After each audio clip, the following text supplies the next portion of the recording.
Gujarat વીજળીમાં surplus છે, એટલે ગુજરાતને બીજી વધારાની વીજળીની જરૂર નથી, પણ અદાણી અંબાણીની કંપની એ લાઈન દ્વારા એ વીજળી લઈ જાય.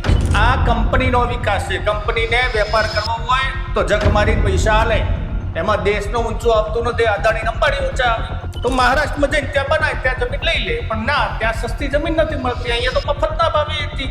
લાલાભાઈના લુગડા હતા, વરાભાઈનો હાબુ. કેમ ખેડૂતને ભાડું નથી આપવામાં આવતું? કાયદો બદલાઈ જાય છે?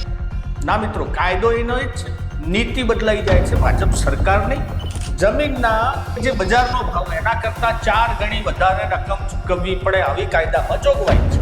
નવસારીમાં જે કાયદો લાગે છે અહીંયા કેમ લાગતો નથી? નવસારીના ખેડૂતને 2 કરોડ મળતા હોય તો અહીંયા કેમ નહીં? કારણ કે નવસારીના સંસદ સભ્ય CR પાટીલ છે અને તમારા સંસદ સભ્ય નમાયેલા છે, જે છે 25 એમને એમના વિસ્તારને ઘી કેળા કરી દીધા, તો બાકીના 25 ધારાસભ્ય સંસદ સભ્યો શું મંજીરા વગાડે છે? આ ભૂપેન્દ્ર કાકાની સરકાર આ ખાલી નામના બધાને બેહાર્યા છે, વહીવટો ક્યાંક અદાણી અંબાણી જ કરે છે. આ 30 વર્ષે આ ગોલું ખોજી ગાલ્યું ખેડૂતનો. તો અમારો ગુજરાતનો ખેડૂત કરોડપતિ છે, એને ને આપો તોય ચાલશે, ભાજપ સરકાર ખુલી ના ઉઠે છે. ભલે ભીખ માંગતા કાલે બધે ઉઠી. આ જે કાળા કાયદાઓ છે એના વિરુદ્ધમાં ખરેખર હવે તો અવાજ ઉઠાવવો જોઈએ. એક ખેડૂતને એમ છે કે બાજુવાળા નુકસાન છે, મારા બાપનું હું જાય.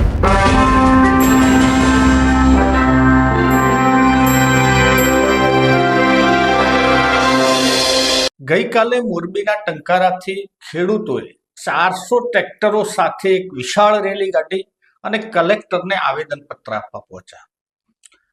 આજે સમજવું છે કેમ છેલ્લા 4 મહિનાથી જે ગુજરાતમાં પ્રશ્ન સળગે છે, જેની વારે ઘડીએ ચર્ચાઓ દરેક સોશિયલ મીડિયામાં થાય છે, એ ખેડૂતોના વીજ લાઈનના મુદ્દાઓ કેમ સરકાર જો હુકમી કરે છે?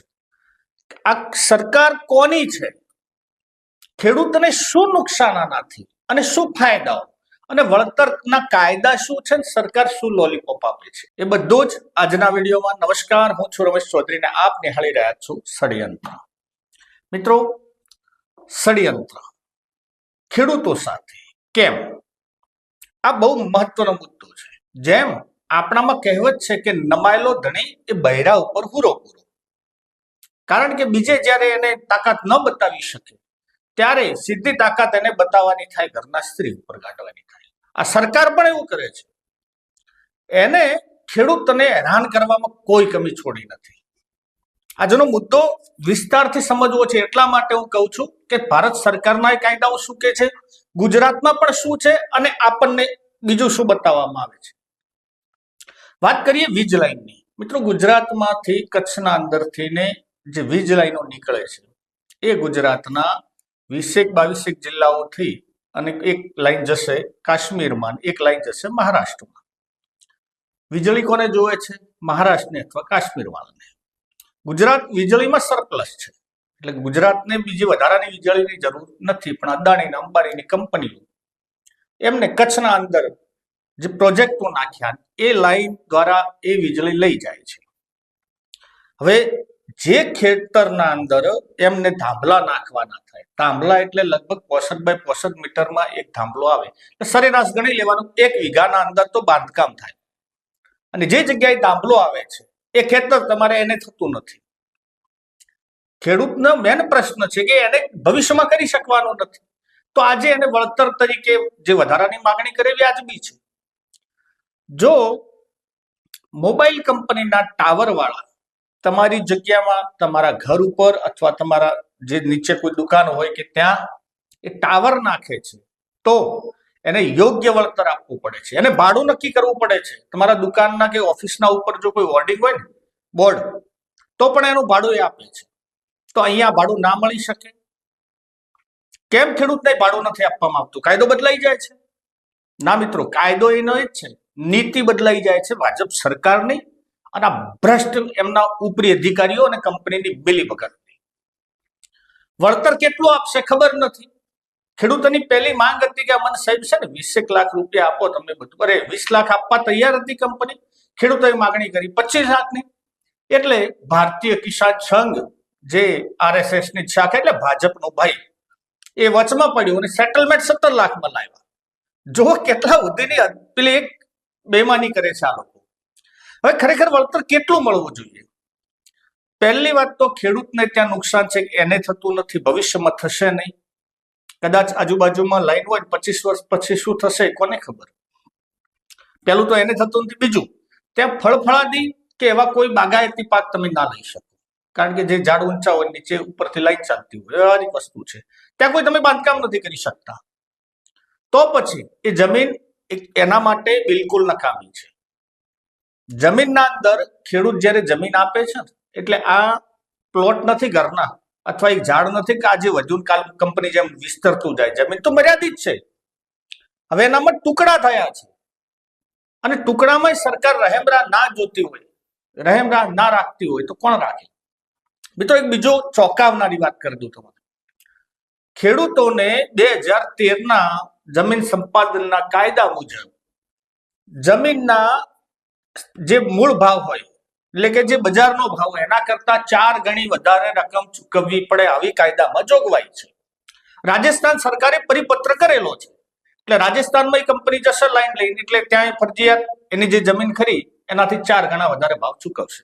જમીન 25 લાખની હોય તો 1 કરોડ રૂપિયા, 50 લાખની હોય તો 2 કરોડ રૂપિયા.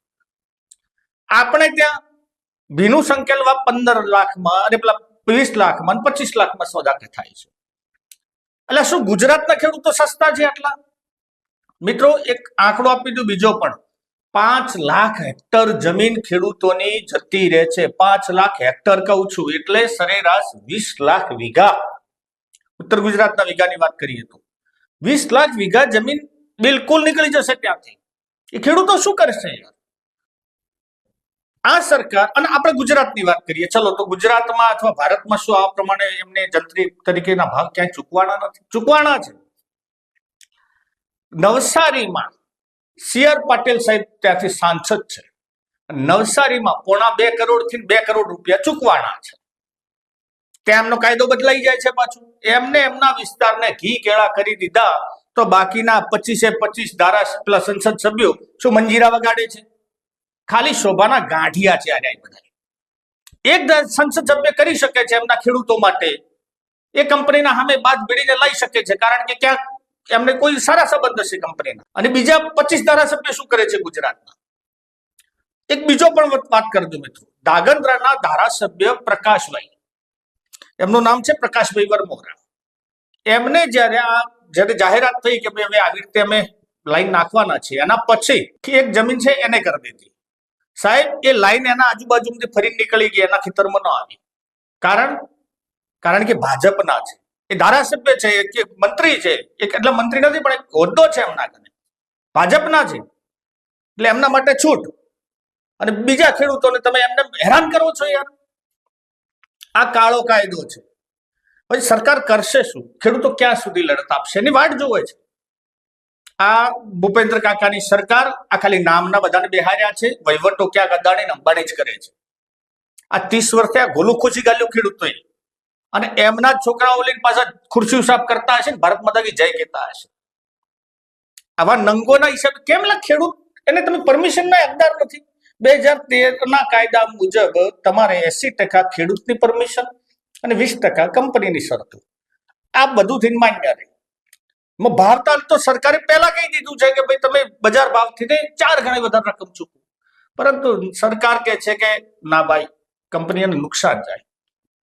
સરકાર એવું કહે છે કંપનીને નુકસાન જાય એ પ્રમાણે ના ચૂકવો. અમારો ગુજરાતનો ખેડૂત કરોડપતિ છે, એને ને આપો તોય ચાલશે. ભાજપ સરકાર ખુલીને આવું કહે છે. ભલે ભીખ માંગતા કાલે વધે ઉઠી. આમે ખેડૂતોની દશા અમને હું રેવા દીધી છે. મિત્રો ત્રીજી પણ વસ્તુ આજે છે ને, અંધભક્તોને ખાસ જે ખેડૂતના દીકરા છે, જે ચોપલાશી કૂટતા હશે અંધભક્તિની, એમના માટે છે કે ભાઈ દેશને વિકાસ થાય છે. મિત્રો આ કંપનીનો વિકાસ છે. કંપનીને વેપાર કરવો હોય તો જખ મારીને પૈસા આલે, એમાં દેશનો ઊંચો આવતું નથી. અદાણી અંબાણી ઊંચા આવે અને ખેડૂતોના ભોગે તમે આમ કરશો. આ કંપનીનું મેટર છે યાર. કંપનીને એક વસ્તુ સમજો તમે, મહારાષ્ટ્રમાં એમને ત્યાં વીજળીની જરૂર છે, એટલે અહીંયાથી અદાણી લાઈન નાખીને ત્યાં લઈ જશે. ભાઈ જરૂર કોને? મહારાષ્ટ્ર વાળાને. લાઈન પહોંચાડવાનું કોને? અદાણીને. તો એ મહારાષ્ટ્રમાં જઈને બનાવીને ભાઈ અહીંયા શું કરવા બનાવે છે તું કે? તો મહારાષ્ટ્રમાં જઈને ત્યાં બનાવે, ત્યાં જમીન લઈ લે. પણ ના, ત્યાં સસ્તી જમીન નથી મળતી. અહીંયા તો મફતના ભાવે હતી. લાલાભાઈ ના લુગડા હતા, વરાભાઈ નો હાબુ. સરકારના પૈસા, સરકારની ખેડૂતોની બધીની જમીનો આપી દીધી કાગળિયા સહીઓ કરી મફતના ભાવની જમીનો લીધી. હવે લાઈન નાખવા માટે પણ અને સીધા પછી કલેક્ટરને આગળ કરવાના, કલેક્ટર પછી છેલ્લે પોલીસને આગળ કરે.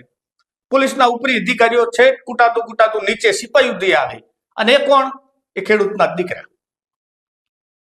છેલ્લે સરવાળે કોણ મરશે? પેલો દંડો મારશે તોય પેલા ખેડૂતને લાગશે. ખેડૂત વળતો પ્રહાર કરશે, કદાચ નથી કરતા કોઈ, પણ ખેડૂત વળતો પ્રહાર કરશે તો પણ પેલો ખેડૂતનો જ દીકરો છે. એમાં પેલાના આ ધોળા જબ્બાવાળા કાળી માનસિકતા ધરાવવા વાળા નેતાઓના બાપનું કોઈ જાતું નથી. મેં પહેલા જ કીધું એમ, હામું બે જગ્યાએ છે, બધા ખેડૂતો જ મરે છે યાર. અને કેમ સરકારને એ વખત સાંભળો તો ખરી બેસીને તમે યાર, ખેડૂતોને પ્રશ્નો તમે સમજો. આ જે કાળા કાયદાઓ છે ને એના વિરુદ્ધમાં ખરેખર હવે તો અવાજ ઉઠાવવો જોઈએ યાર. એક ખેડૂતને એમ છે કે બાજુવાળાનું નુકસાન છે, મારા બાપનું હું જાય, મારે ચો લઈને આવે છે. ના, આવું ના હોય. આજે એ ખેડૂતને ગાંઠતા નથી, આ તમે અમને જે ભાગલા પાડ્યા ને એ ખેડૂતોને ગાંઠતા નથી, કાલ તમારા અહીંયાથી આવશે. એમ કે છે કે આ તો દેશનું કામ છે, લાઈન નાખવા દો. એટલે આમાં દેશનો વિકાસ નથી, કંપનીનો વિકાસ થાય. કંપની વેપાર કરે છે, દેશને અમે શું વચમાં તમારે કંપની આગળથી મોટી થાય છે. અને ચોંકાવનારું સત્ય જે આ ગુજરાતના ઘણા બધા વ્યક્તિઓ છે ને હજુ ડફોળ બનાવે છે. જે ગામમાંથી વીજળી નીકળે છે ને 2022માં 2024ના પેટા ઇલેક્શનમાં ત્યાં ગયો તો કવર કરવા માટે. રાઘા નેસડા ગામમાં ત્યાંથી સૌથી વધારે વીજળી નીકળે છે અને ગામમાં લાઈટ નથી યાર. મેં પોતે જોયેલું છે, મારા જૂની ચેનલના વિડીયો પણ પડ્યું છે. જે ગામમાં એમના માટે લાઈટે નથી. આ ખાલી ને ખાલી ઉદ્યોગપતિઓના લાભ કરાવવા માટે આ બધો જ કારસો ગોઠવાય છે. સરકાર ખાલી શોભાના ગાંઠિયા જેવી છે. નવસારીમાં જે કાયદો લાગે છે અહીંયા કેમ લાગતો નથી? નવસારીના ખેડૂતને 2 કરોડ મળતા હોય તો અહીંયા કેમ નહીં? કારણ કે નવસારીના સંસદ સભ્ય CR પાટીલ છે અને તમારા સંસદ સભ્ય નમાયેલા હશે, જે છે 25 ખોલીને સંસદ સભ્યોના વચમાં આવવું પડે યાર. આ ભાવિ પેઢીનો પ્રશ્ન છે. પોતાની જમીન, તમે કોઈ પણ વસ્તુ વિચારજો મિત્રો, ખેડૂતને જયારે પોતાની જમીનમાં ધાંભલો ખોડાતો હોય એટલે શું મજા આવતી છે. અત્યારે તમે આલ દે હોય ને 15-25 લાખ રૂપિયા, એટલે 1 વીઘાના 25 લાખ રૂપિયા ખરા, પણ હવે તમે એને કરવા દેવાની પરમિશન આપશો? ના.